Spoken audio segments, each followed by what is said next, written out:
Hollywood has a habit of burying great movies. Doesn't matter if they're well made, well acted, or even historically important. If the industry decides a film isn't worth pushing, it disappears. And that's exactly what happened to this Western. It had a legendary director, an incredible cast, and some of the most accurate depictions of the Old West ever put on screen. But instead of celebrating it, Hollywood shoved it aside. A cheap TV movie undercut it, audiences barely knew it existed, and it bombed at the box office. Most people forgot about it, but not Quentin Tarantino. He dug it up, watched it, and came to a blunt conclusion. America wasn't worthy of this movie. And when you look at the film itself, it's hard to argue with him. This wasn't just another shoot-'em-up Western.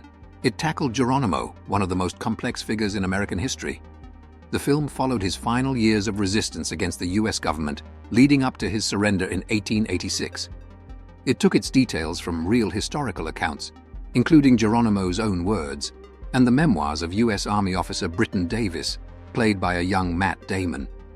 A lot of the dialogue was pulled directly from Davis's 1929 memoir, The Truth About Geronimo. And at the center of it all was Wes Studi, delivering a powerhouse performance. If there was ever an actor born to play Geronimo, it was Studi. A full-blooded Cherokee, he didn't just act like a warrior, he was one. Studi was a Vietnam veteran, a professional horse trainer, and a rancher before he ever set foot on a film set. His skills on horseback were so flawless that audiences were instantly drawn to how naturally he moved in the saddle, and that's because it wasn't acting. It was second nature to him. He'd already built a reputation with Dances with Wolves and The Last of the Mohicans, but Geronimo put him front and center. Problem was, Hollywood didn't make that easy. Walter Hill, the director, had to fight to get Studi cast. Studio execs wanted a white actor because of course they did. They only backed off once Gene Hackman and Robert Duvall signed on, because apparently that's what it took to justify giving the role to the most qualified actor for the job. But casting wasn't the only thing Hill fought for. He pushed for a level of historical accuracy that most Westerns don't even attempt. Production designer Joe Alves worked under the guidance of Apache technical advisor Michael Darrow to make sure the Apache village looked exactly as it would have in the 1880s.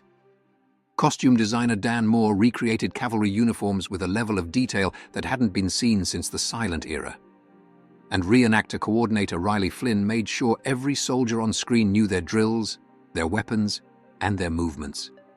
This wasn't just some Hollywood version of the Old West. This was as close as a Western had ever gotten to looking and feeling like the real thing.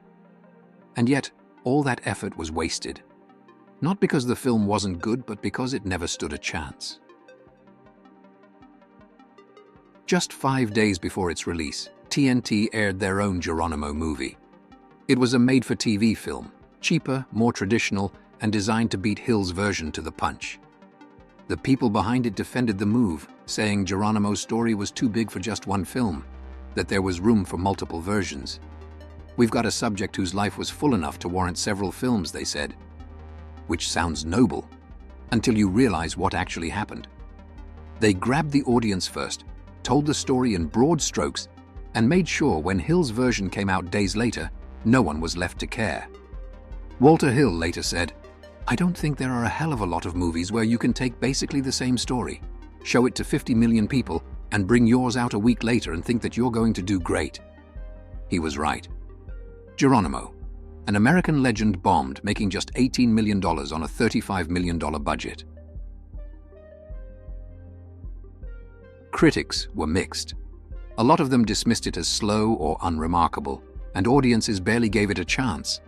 But a few saw what it was really doing. Roger Ebert called it a film of great beauty and considerable intelligence. The New Yorker's Terence Rafferty was one of the only others who defended it, praising both Geronimo and Walter Hill's next film, Wild Bill. And Native American groups, who usually had plenty of reasons to be skeptical of Hollywood Westerns, praised its depiction of Apache history. But no one cared. Hollywood moved on. Only Tarantino didn't. Years later, when people had all but forgotten the film, he called it one of Walter Hill's best. "I thought with Geronimo Hill went to a really fantastic place. Everybody talked about how boring it was, but I didn't. I thought he made a really great classic Western. And maybe he's right. Maybe Geronimo was too good for the Hollywood machine. Maybe audiences weren't ready for a Western that wasn't just white hats and black hats. Or maybe, as Tarantino put it, America just wasn't worthy of the privilege.